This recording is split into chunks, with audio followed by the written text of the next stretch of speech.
Afternoon. It's Susan Kaufman. I'm here for Attitude Magazine's weekly ADHD Experts broadcast. Thank you so much for joining us today. We are very pleased to be talking with Dr. Lori Maitland about skills that high school students need to learn before they graduate.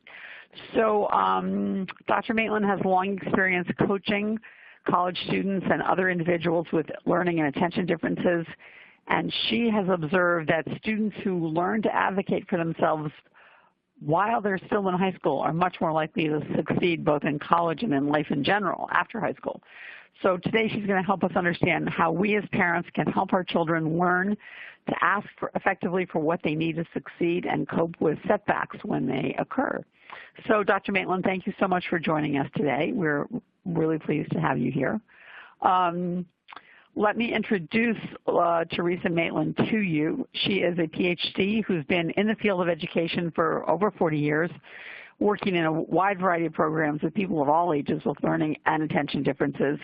In addition to coaching hundreds of college students over the years, she's also co-authored one of the first books published on the topic of coaching college students, and more importantly, perhaps co-authored a coaching training program to teach others how to coach college students. And she's also participated in several research studies investigating the impact of coaching on undergraduates, including those with ADHD and LD. So she's a perfect person to tell us how to coach our high school students to get them ready for college.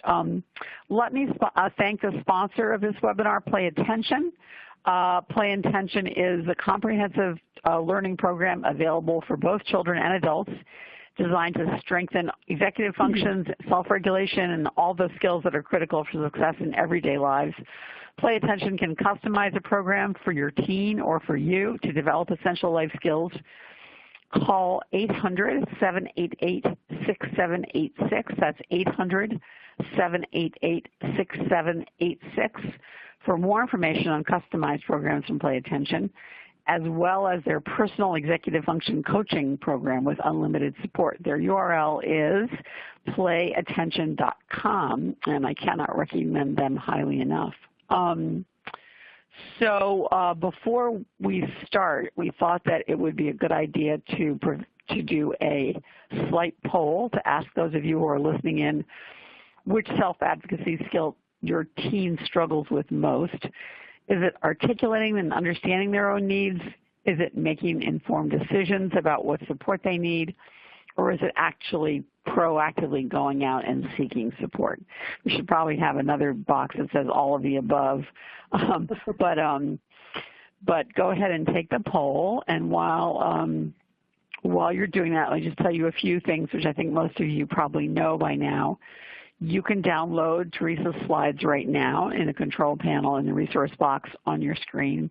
You can resize any of the boxes that you see to make the presentation easier for you and for your screen. And you'll be able to add some questions in the Q&A section of the site later after Dr. Maitland has finished her presentation. She'll be taking your questions. So please go ahead and add those questions now. Or as they occur to you. There'll be more time later to add them as well. All right, let's see what we have here in terms of response. Okay, so articulating needs and then, most importantly, proactively going out and seeking support. That makes sense. I mean, that's hard for everyone, certainly for all teens. Okay, with that, let me turn it over to you, Dr. Maitland, and thank you again for being here with us today.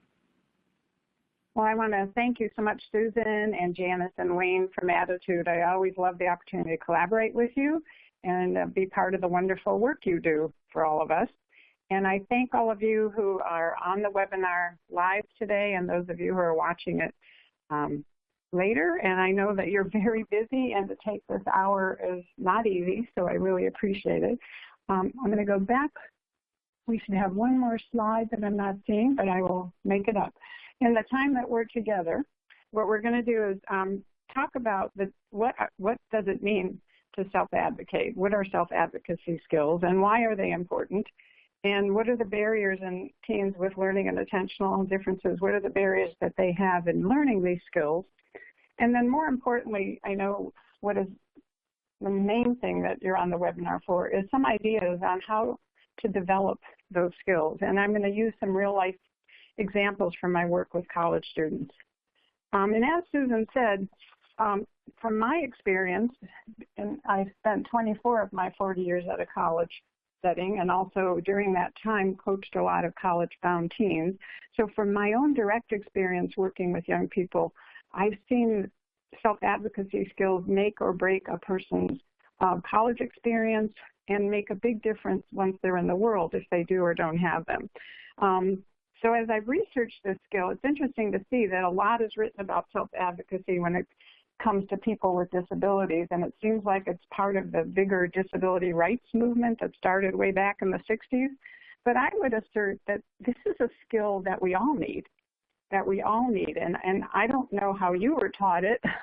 I didn't have good role models for it, but it's a critical skill for all teens, even and young people, even if they don't have diagnoses. And it says, this definition is quoted a lot in references, so I put this one up there. It's really simple, right? It is the ability to speak up and articulate what you need, and I added assertively, because sometimes people speak up in a non-assertive way, either a whiny way or an angry way or a passive way, but it really is articulating assertively what one needs, and then using what you know about your needs to make really good decisions about what supports or modifications or resources would help you meet those needs. And of course, making this decision isn't enough. And also, I think a good self-advocate has to seek out those supports. And although this sounds really simple, while I'm talking, I hope you'll think about in your life, think of a time where you have or haven't self-advocated, and think of all the component skills that are a part of this. It's really hard, as Susan said, this is hard for all of us to do, proactively or sometimes at all, because it really does require that we have, first of all, an awareness that we have a need, and that could be a global awareness of our strengths and weaknesses. And if we have that global awareness, we know that certain weaknesses are going to bump up against certain situations. But it's also that in-the-moment awareness, like how do we know when we have a need? It's hard to know that sometimes that feeling of anger or frustration or hopelessness is a need being communicated to us. And then if we notice that we have a need, there has to be some acceptance in us that it's okay to ask about it, and not a shame or embarrassment or guilt about having a need that we have to ask someone in the environment to help us. And that step of actually verbalizing it, I really think it takes tremendous courage to do, and then also a belief that it's going to make a difference. If you feel hopeless and you know what your need is, you're not going to be able to get it out there in the world. And then think of all the communication skills that we have to actually find the right person, talk to them, and in that dynamic interaction where we're actually trying to get our needs met, we have lots of things can happen where people might not understand or agree with us. So it takes a lot of self-management of our listening skills and our feelings. And then depending on the outcome, right, we also have to have the skills to handle the outcome, because the best case scenario is, right, that people agree and we get what we need. But that doesn't always happen in life or in schools or in college. Sometimes we have to compromise and negotiate, and sometimes we get a no. And we have to know whether what we're asking is reasonable and doesn't step on the needs of other people. If we know the laws of the environment that we're in, we can decide, is that no really someone not following the laws, or is that an okay no, and do we have to come to grips with it? So as we just think of our own lives, we know that this is a very tough skill, but it's critical. And I know you wouldn't be on the webinar if you didn't think it was critical, but I thought I would just point out 3 reasons why we really want this to be a strategic skill that we teach our young people. And in fact, when I've been asked what's one skill that we could teach teenagers that would increase their likelihood of success, I have oftentimes said being a strong self-advocate. So I would just highlight again, as you're listening and thinking about your own life, think of the countless situations in life that have nothing to do with disability where you have had to self-advocate or you wished you had in your family, with friends, in a work setting. If you've ever had a family in our healthcare situation or you've been in it and you haven't understood what the doctors were saying, how about when you've received bills that have wrong charges or you've had services that have gone wrong? I thought about, as I was putting this together, I recently did renovations in my house with a big box store in my area, and pretty much everything that could go wrong did. And when we don't have self-advocacy skills, those stressors, when things don't go well, can just pile on us, right? And if we have the tools to advocate for ourselves effectively, it changes our whole ability to have a successful life. And it has nothing to do with the diagnosis. It's just a critical skill to feel empowered in life. But I do want to point out it isn't just my observations that have led me to believe this is a good skill, an important skill. There actually is a body of research that links self-advocacy to success in college, and it goes like this. There has been research that looks at individuals with learning and attentional disabilities and looks at what factors seem to sort out the people who get to the end and graduate from those who don't, or from those who take a very long time to graduate. And what researchers have found is that early use of college resources seems to be a key to success in college. And when people have looked at those individuals who do early use of resources, what they've learned is that those teens or young adults have had previous practice before they entered a college setting, being their own advocate and using resources before they got to college. Makes a lot of sense, but it is really true that if somebody has left their senior year having run their IEP meeting or their 504 plan meeting, individualized educational plan meeting, or even handle their own communications in the school, they're more likely to have that ability the first week of class. There's also a big body of research on just retention and graduation for all students, and I thought I would share this because I think this was also interesting and points out why this is a skill for everybody who might be college bound.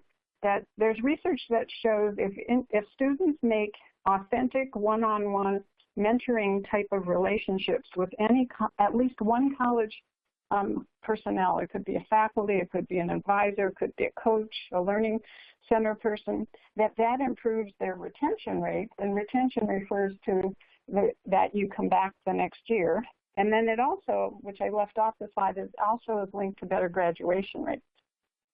So as I said, it's not just my observations or maybe you're thinking, but there's research to support us in this. And then, of course, future life is going to demand that the young adults that we're raising, not you, not their parents or not the professionals, they have to become the point of contact, especially in the college setting. If you haven't already learned this, in the college setting, there are laws that say college personnel can't talk to parents unless their teams sign a release. So the game changes in the college world. So the expectation is that your young person is the one that everybody should talk to. And there actually, even the laws that govern accommodations require that the young person come forward, not their parent, and disclose their documentation and their disability. And then pretty much every office on campus expects the young person, not their parent, to make the appointment and to show up. And although attitudes are softening toward parents joining young people at their meetings, more often the culture at most colleges is that people just don't expect parents to be calling the professor. And depending on the professor's attitudes, that could close the door or that can close attitudes. If they've had to help their young person advocate, then sometimes there may be understanding. And then let's just think about in the world of work. I know I've read some articles on the internet about how helicopter parenting has crossed the line into the world of work, and that there are stories of parents joining their young people, and these are people without disabilities, at their interviews to negotiate their salary, or even contacting their employers when there's a problem.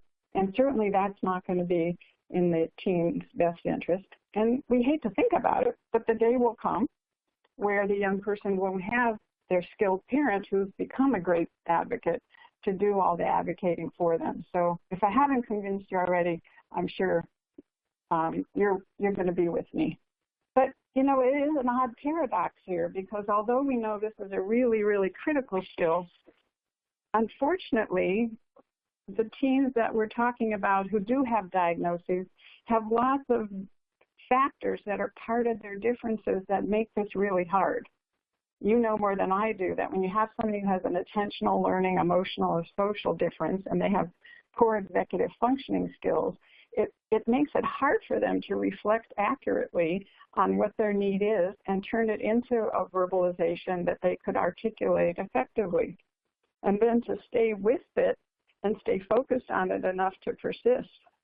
And then many times, what I saw in a college setting is the parents had gone through the grief cycle and accepted the disability, but the young person had not. And I met many students who were facing for the first time the pain that they really did have a difference, and they really struggled with acceptance. And until you're at acceptance and you kind of like yourself and you see your disability maybe as a gift, right, that being able to even talk about it can become hard.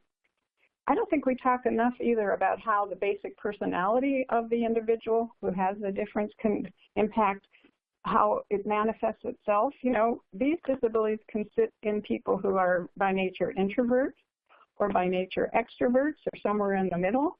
And if you are an introvert, you understand that asking for help and sharing your personal struggles is really challenging when you're a more private person who likes to, as a learning style, maybe figure things out yourself.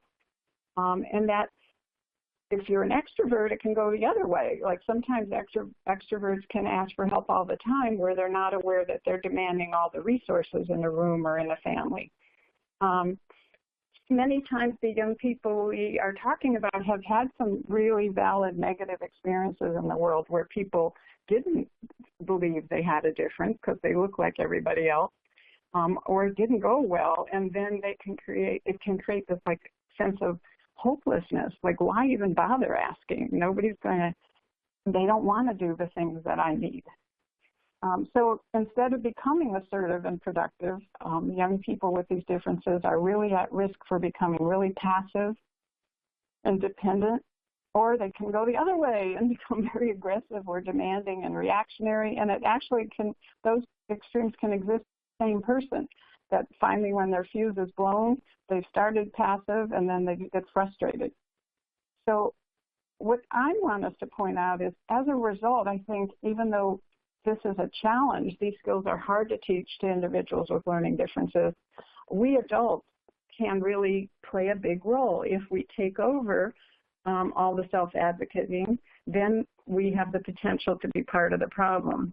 And what I really wanted to share is that I met hundreds of students in the 24 years I spent at a college setting.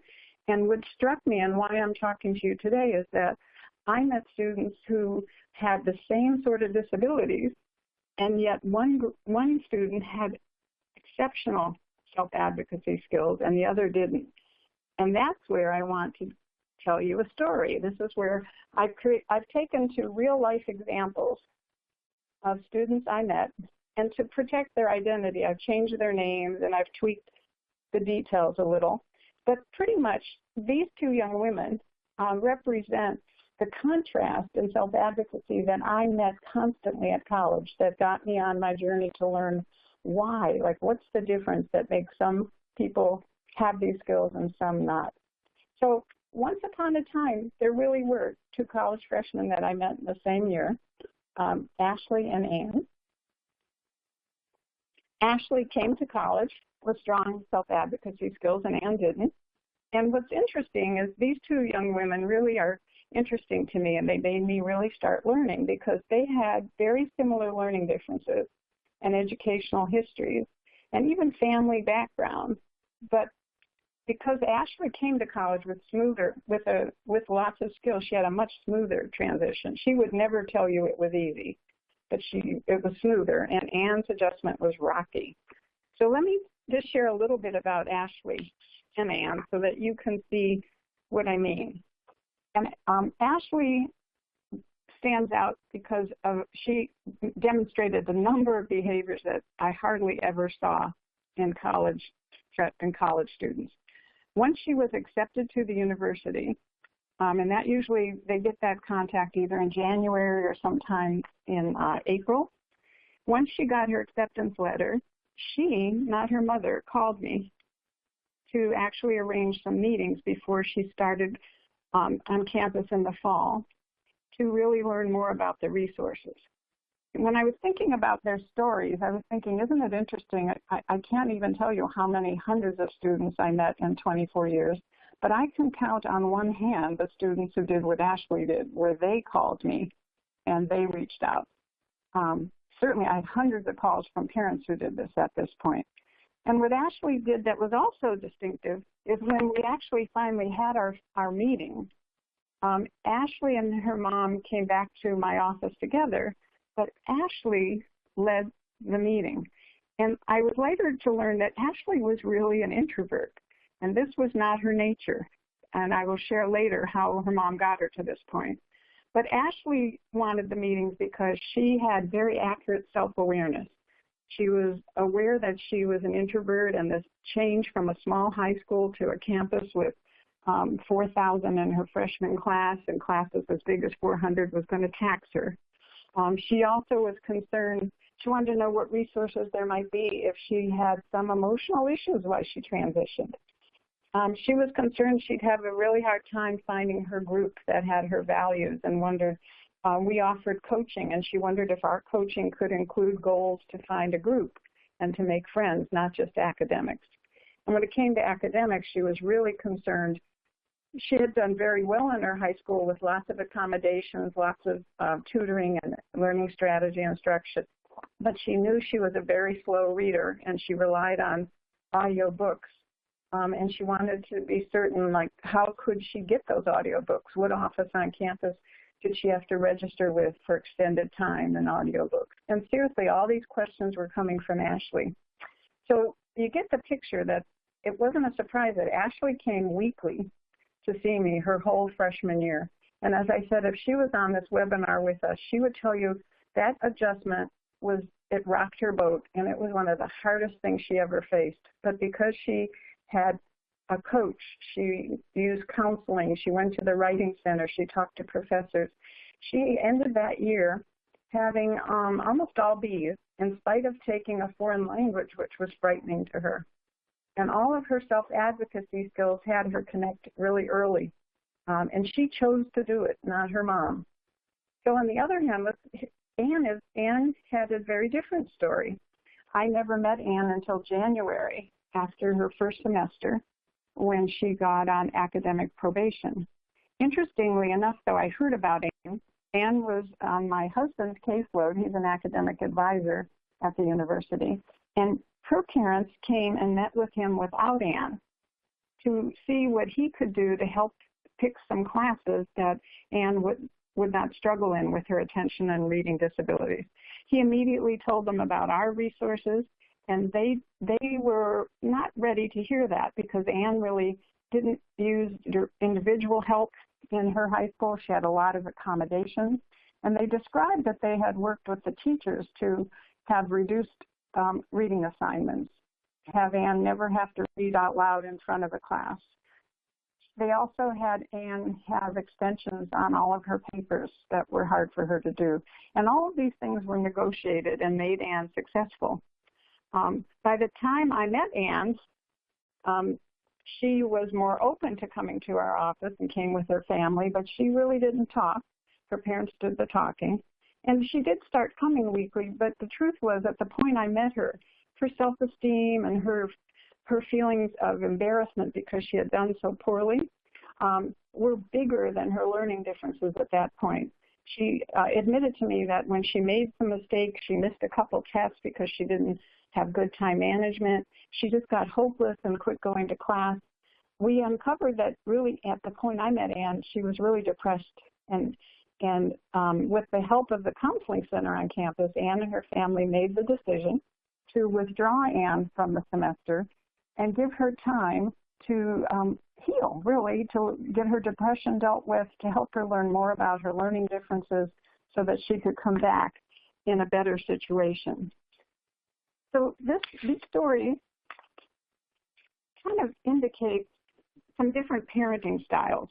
And in the book that I was blessed to co-author with Dr. Patricia Quinn, we use the metaphor of piloting the plane to talk about different parenting styles. And if we just look at Ashley, and we'll contrast her with Anne, Ashley's parents took an approach which we would call co-piloting, versus Anne's parents, who were operating like pilots of Anne's life. So in Ashley's situation, and I should mention that I got very close to both girls and their families, and I interviewed them to try to understand, for my own learning, like how could two girls with such similar issues end up having such different experiences? And this simplifies what I learned, but Anne's parents would agree that they played a big role in not preparing her to be her own self-advocate. Ashley's mom shared that as soon as Ashley was diagnosed in kindergarten and then again in second grade, although Ashley was very emotional about having these diagnoses, she and the family talked openly about Ashley's differences.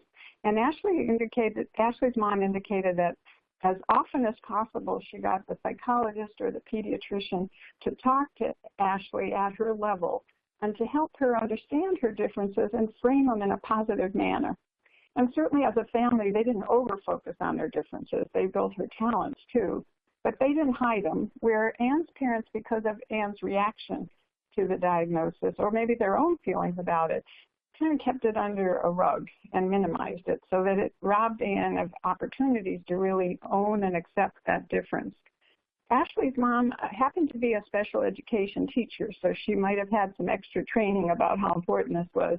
But she talked about starting at a very young age, gradually involving Ashley in all interactions, all the way back to actually elementary school. Because of Ashley's shyness and introversion, she would come home when she didn't understand something on a worksheet and ask her mother to help her, and her mom would say, "Why didn't you ask the teacher?" And she didn't want to ask the teacher. And instead of starting to tutor her herself, she would help Ashley and say, "We're going to go to school tomorrow morning, and I'll be with you, but let's go talk to Mrs. Smith. She's a really nice person, and she can explain it better than I." So she started very small, and then gradually invited Ashley to be a part of any school meeting for just a few minutes. And she told me that many times educators were not open to this idea, even IEP meetings. But Mom kind of promoted that it was critical for Ashley to have the chance slowly to learn how to talk to teachers, how to describe her struggles, how to suggest things that she thought would help her. And actually, her mom did this really brave thing. In senior year, she actually made the commitment that she was going to make Ashley practice being in college. And what that meant is she and Ashley agreed that Mom would have no communications in the school, and Ashley would have them all. But Mom's role was co-piloting. She was in the background, helping Ashley prepare for every school interaction, helping her debrief it if it didn't go well, and problem solve how to go back and continue advocating. As opposed to, as you heard, Anne's parents did all the communication, as did the teachers, in problem solving. Ashley's mom understood that as her right, she could have gotten a lot of environmental changes for Ashley that would have made life easier for her. But she was always very cautious to balance too many accommodations with Ashley learning how to manage things. So although Ashley had extensions on assignments, she and her mom pushed the school to have resource help to teach Ashley better time management and better writing skills, so that it wasn't always needed that she had to have extensions. Anne's parents really saw later, with 20/20 hindsight, that they never really had those opportunities for Anne to go to a tutor to get the help. If they did have a tutor, it was them at home, but they really pushed the school for lots of environmental changes. And you can see, finally, Ashley's mom and family, they were really proactive and strategic about the long-term reality, where Anne's parents were not. And let me just say, I am not judging Anne's parents, and I understand because I have an enabling kind of personality, and I know how hard it is when you have someone you love and you see them struggling. But I think lots of times that love may blindside people and not let them see the long-term impact that doing all the advocating is doing. Now, this slide makes you think it's all the parents' fault, right? But let me say, as you're sitting there, I'm thinking, you're probably saying to yourself, Theresa, you don't understand my team. I want to co-pilot with them, and they won't. And I understand because I did meet lots of young people whose parents brought them to our office and they refused to come. And I know I don't have any easy answers for really, really resistant teens. But I do have some thoughts for us to think about. When you have a really, really resistant teen who won't own their difference and won't ask for help and won't use the resources, the top priority, I think, needs to be your self-care, so that you are not overly stressed and you kind of catch yourself if you're, by accident, piloting their plane. I think it's really critical for us to try to help those young people figure out what's causing the resistance and getting some help for them. Sometimes it really is a lack of full understanding of their differences and an acceptance and a shame about it. Sometimes there's a coexisting emotional issue like depression, anxiety, social anxiety that makes it really hard, or being on the autism spectrum that may also be there. And I would urge you to work in your area to find a third party that can help you with your teen, because sometimes what happens is the rebellion of teens against their parents makes them not be willing to listen to you, but a third party like a good therapist, counselor, coach could maybe help them open their minds to advocate for themselves. And there may be times where a family counselor might actually encourage you to use a tough love approach. I don't know your child, and I don't know that that's what he or she needs, but you might talk with a therapist. I have met some families, and when I say tough love, I've met families who have said to their young person starting in 9th or 10th grade that we notice that you have a hard time asking for help and you don't want to use your resources. I think for us to invest in college, will you in 3 or 4 years or 2 years, we need to see that you're facing yourself and you're getting help. I've also met families who, young people like Anne, didn't make it, and they actually said to them, if we're going to invest back to put you back in school, we need you to commit to being in counseling or to using the resources. And there's all sorts of ways that sometimes we have to give a little nudge for that young person to open up. So as we come to a close of my part before the Q&A, I just want to say the coach in me wants to coach you to say it's a new year, it's a perfect time. No matter how challenging your young person is, change is always possible. And if you are piloting the plane and you're stuck in that role, you could begin to just talk to your young person about the fact that things are going to have to be different this year, and you could blame this webinar. And when we're co-piloting, we always collaborate. So we could give choices, like is there one teacher your young person would feel more comfortable asking for help from versus others? Baby steps. Anything's better than you piloting their plane all the time. And then to think about what is it in you that's making you pilot, and what do you need to stop piloting? If you are more like Ashley's family, how could you raise the ante? And how could you give over more control? Could they run their own IEP meeting? Or could they come the last part or the first part to talk about what accommodations helped and what didn't? Just kind of raise the bar a little bit.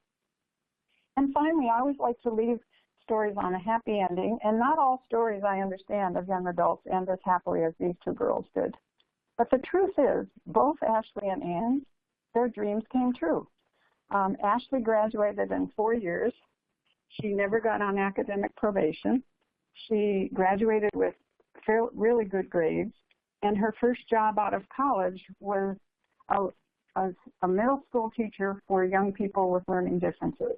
And a couple years ago, she called me to say she has a relative who owns a camp, and they've been talking about maybe turning that camp or part of it into an outdoor adventure experience for kids with learning differences, and she's considering going back for an MBA to maybe be in a business role at that camp. She credits the struggle she had learning to advocate for herself to opening her mind that anything's possible. And Anne's story also ended positively. It took Anne longer. It actually took her 5.5 years to graduate. She came back a second time to try to do her best and wasn't ready yet and took another leave of absence. But eventually she came back and came regularly for help. She ended up being a peer coach in our office, and actually the office that handles retention, and that means students who are on academic probation. She actually volunteered there to give hope to people who got on probation like she did her freshman year. When she did graduate, she actually decided she wants to be a clinical psychologist working with young people with learning differences. So on that happy note, let me make sure I am at the end of my story. We're going to save that till the end. So now I really want to give you a chance and open us up for questions. Great, thank you so much. That was fascinating, and I love the profiles of the two students. Lots of questions here, many of which come back to how do I do this? Let me just try one from Annette. She said, I have an 8th grader, which is interesting because she's got time, who struggles with math, and his school offers after-school math support. But my son will not go to it. I've tried over and over again to encourage him to use these services, and I can't get him to do it. What's your advice? I think that's probably not an atypical question, right? Right. Well, I would first ask him why. I would kind of want to find out, like, what is it about going that, and I'm assuming he sees it as a sign of failure or a negative thing. And many times just using a resource in our society is seen as something only people with problems do, rather than that gets the way of life for adults. Like, we all have to use resources. I wonder if you could get some agreement to... Theresa, we're having a hard time hearing you. I don't know if you can speak more directly into the microphone or something. All right, let me see. I'll make sure that it's closer to me. I wonder, short of mandating that you have to go, right? I wonder if there's a way to create an incentive to go. Right. Like what kind of reward system would work for your young person? I think we have to help them understand why it's worthwhile to go. And like I said, you could use this webinar as an example.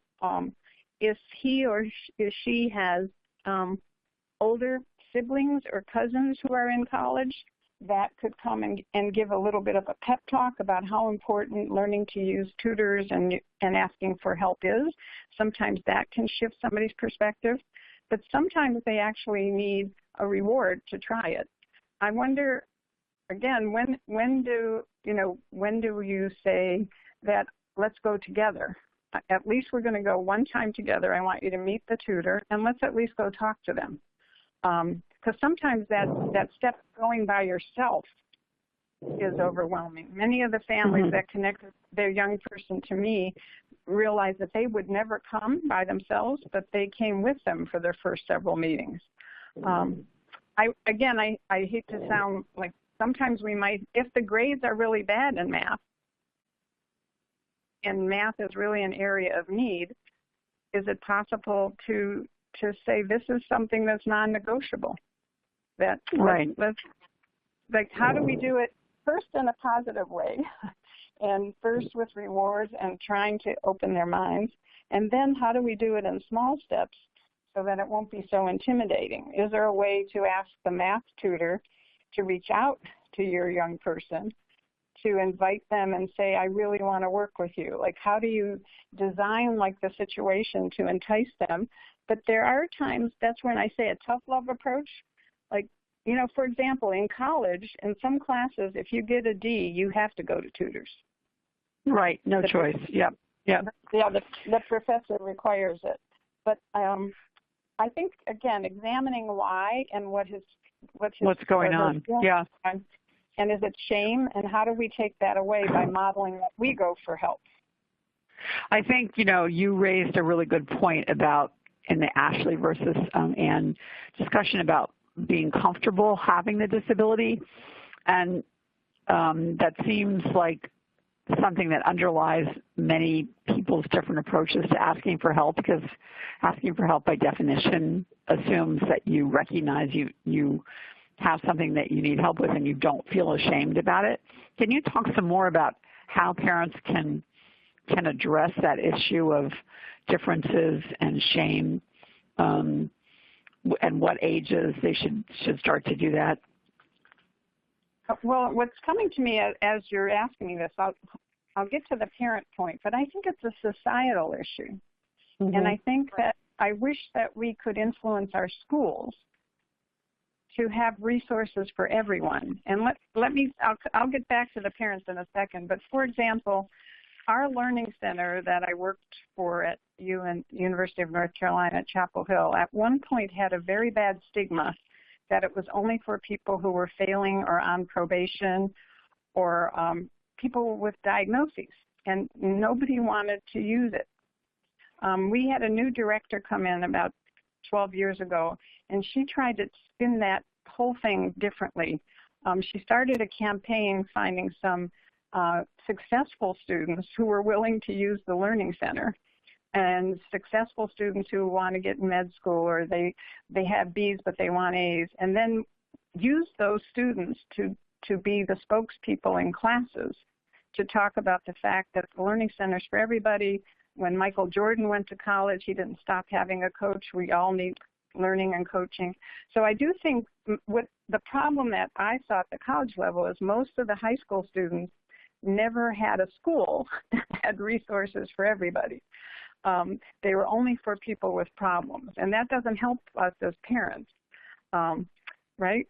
Try to promote it. But I think some schools are moving in the direction that there are tutors for everybody, not just for people with bad grades. That's a really interesting concept, because recently we had a wonderful speaker who talked about how to raise children who are neurotypically different. And one of the questions was, how should I address sibling issues? And her answer was that everyone needs help, and your family culture should be that whether you're the person with a disability or not, everyone in our family takes advantage of help when they need it. So sort of what you're saying, that this isn't something that's just for those who have a specified disability. But that's going to be a change in the culture that's going to be a ways away, right? And I just want to say how successful this attitude shift was, is that at the point that I left in January, our Learning Center was seeing 25% of the undergraduate population who came voluntarily. And, wow. Yeah, and I would say we were seeing scholars, we were seeing people who were on probation, that we made all sorts of services that were fun, too, that people want to come to.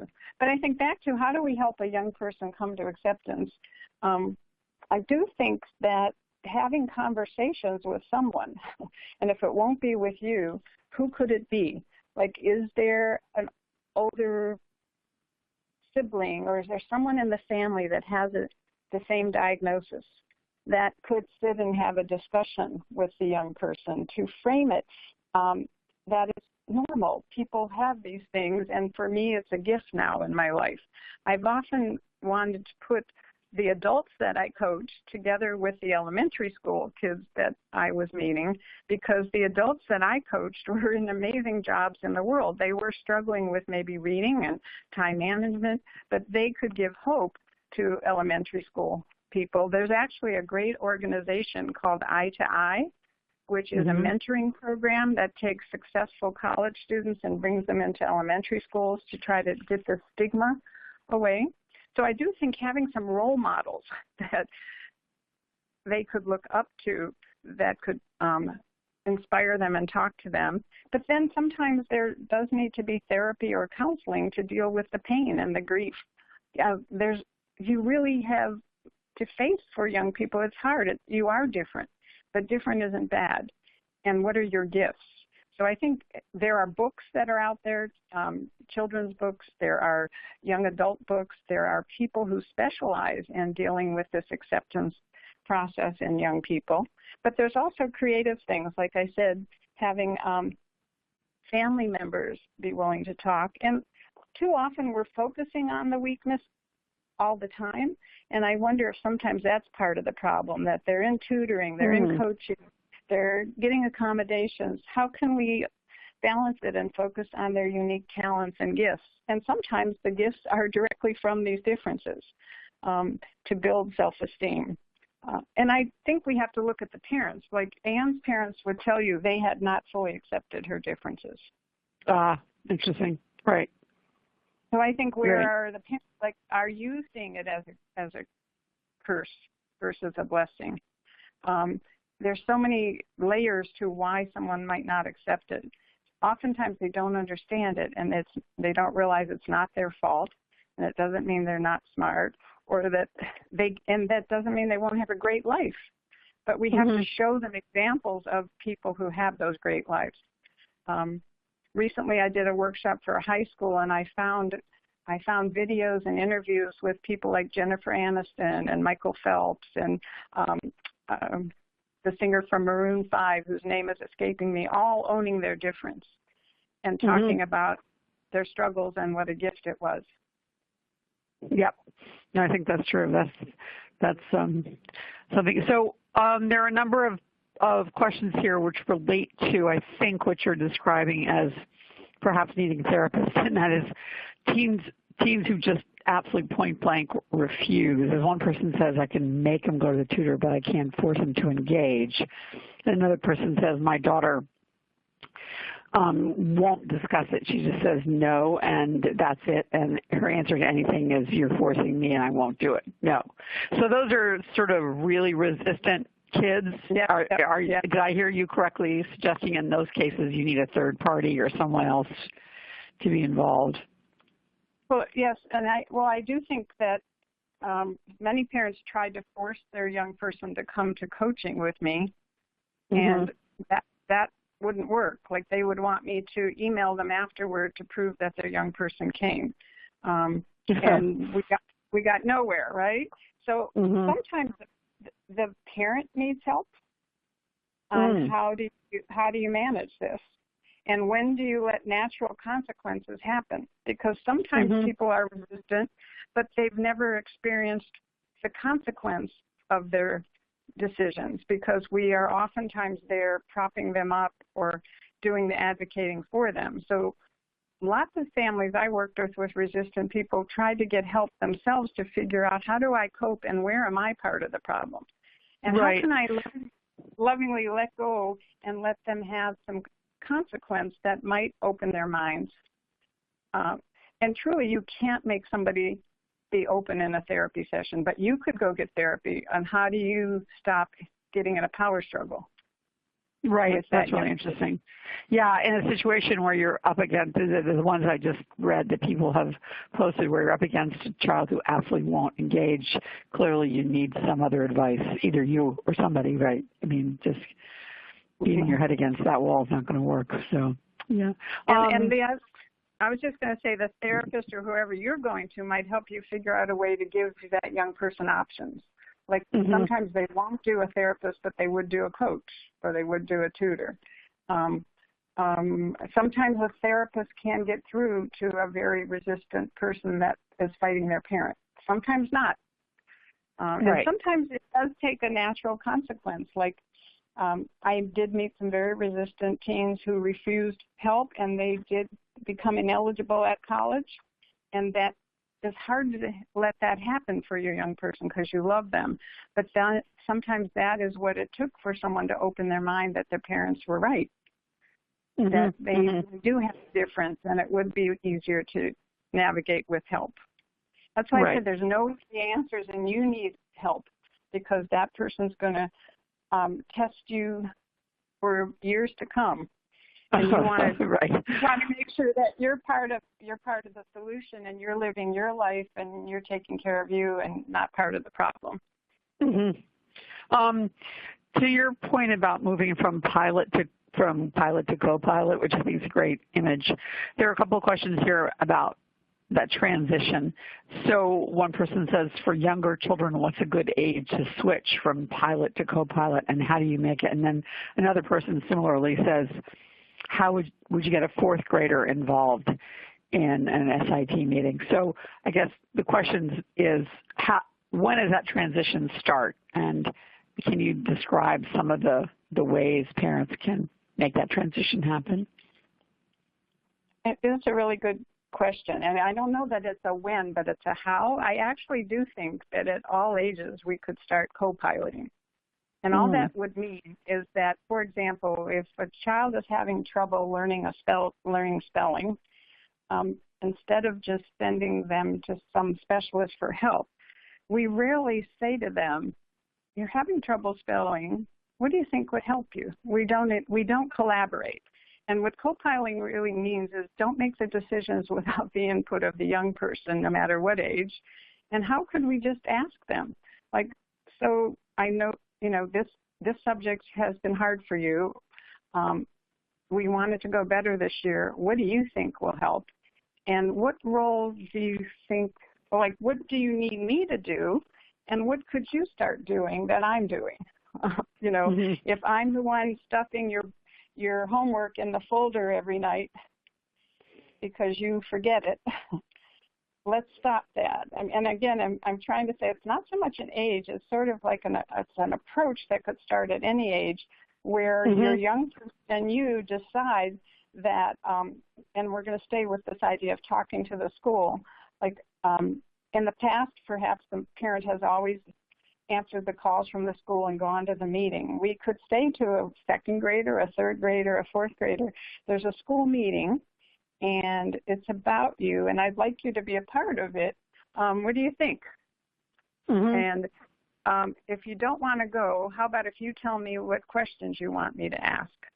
And this whole co-pilot approach is like collaboration, and it might actually be picking, as I said during the presentation, kids usually have more than one teacher, and they might not feel comfortable asking questions of all of them because some may be more stern than others. So we might say this year, let's pick one teacher where you're going to do more of the discussion and asking of questions, and you're going to talk with me with them. Which one, now that you've been in school 2 weeks, which one do you think you'd feel more comfortable coming to meetings with? And if you don't want to be at the whole meeting, what about the first 5 minutes? And let's rehearse at home. And that's where Ashley's mom did such a great job. She would make Ashley rehearse at home before they went to the meeting. What are you going to say in the meeting? Because it was hard for Ashley as an introvert. What questions are you going to ask? And if you get stuck, I'll be there to help you. But it's that collaborative approach that's baby steps where we actually start asking the young person, what do you think would help you? Let's have you practice asking for what you want. And if it's hard for you to do, let's rehearse it. Wow. Yep. It's a whole different approach and many times schools don't want the young person in the meeting because they feel uncomfortable talking about them in front of them. But I think, again, anything that just moves the young person to be sharing that role with their parent. And the question, what do you think, what steps could you take this year? What do you need from me to help you take those steps? And I'm here for you. I'm not going to abandon you.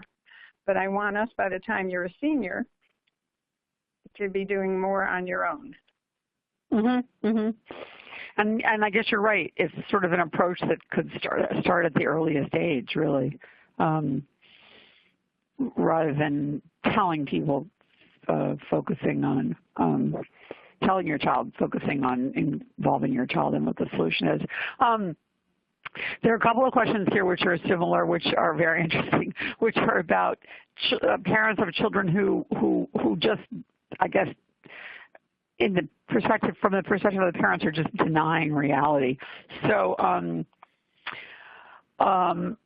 my son refuses to go help for his teachers because he doesn't think he needs help. He's got it under control. We don't know how to combat that, even with the fact that his grades say otherwise, that he doesn't have it under control. Or another person whose child wants to do absolutely everything and doesn't see any reason why they can't manage all activities and all things, even though their executive function problems make it very difficult for them to get everything that they'd like to get done. So these are two parents of children who just don't see the problem, I guess is how they would describe it. Or won't admit to the problem, say that they have it all under control. Right. Well, I wonder again, is this a situation where you can converse with your young person and have a productive discussion? Because it might take them telling you why they feel that way and what evidence they have for their argument, and you telling them why you feel differently and what evidence you have. Now, if it becomes a battle, that's where sometimes a third party is needed who could help the young person see the facts. Unfortunately, none of us are really accurate, self-aware people, but especially people with learning differences. They don't remember that maybe there were 4 times that they got bad grades. They're only remembering the one time it worked out. So I think that sometimes staying in a logical place and just kind of saying, okay, let's put it on a whiteboard. What are your facts that make you think? And here's my facts, and here's the discrepancy. And if that's not easy to do without a third party, that's where coaches and therapists can really be helpful to help the young person who's being inaccurate see that they're missing something. It's a lot of evidence and communication, and also just looking at, are you actually bailing them out so that they don't have any evidence of problems? Because sometimes we bail them out and we prevent the failure so they don't ever have that bad grade. We come in the minute and we ask the IEP to now have a different accommodation so the failure won't happen. But these are all important, really complicated things, and I'm so glad we've had such a great audience. Oh, they're grappling with all the issues that you're describing. I mean, I think people are on a daily basis. 2 people have said that their children have either expressive language disorders or in some way have a very difficult time expressing their feelings or their needs. What would you suggest in that situation where, part of what we're talking about is improving communication, and yet communication is a difficulty for the child in question? Yeah. I think about some of the students I met who had either expressive language issues, social anxiety disorder, or autism spectrum students, actually using a different mode than face-to-face. Like, what about use email to communicate, and to break the ice? We met one student a couple of years ago who had he was on the autism spectrum and had ADD.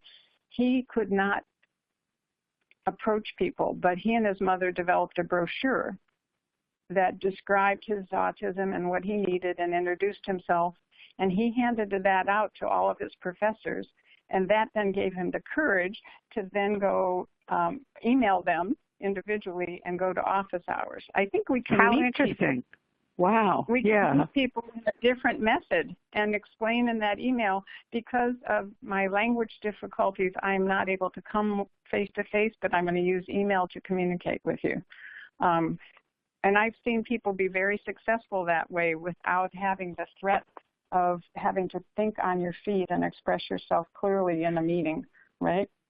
Right, that makes so much sense, because people oftentimes will be very comfortable texting or emailing who don't want to talk in person or on the phone. Certainly not. That's something we hear constantly. So that's really an interesting idea.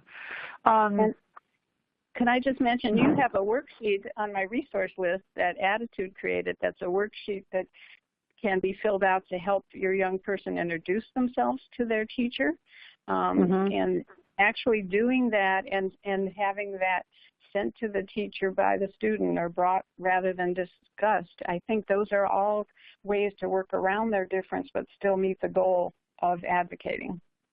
Okay. Yeah, that's a great idea. So getting them out of the last year of high school, a couple of questions about they're in their senior year in high school. What do you do? What's maybe you wish you'd done things sooner, but now you've just got this last year. What's the most important thing that you can do? Well, I would want you not to think you only have this last year, because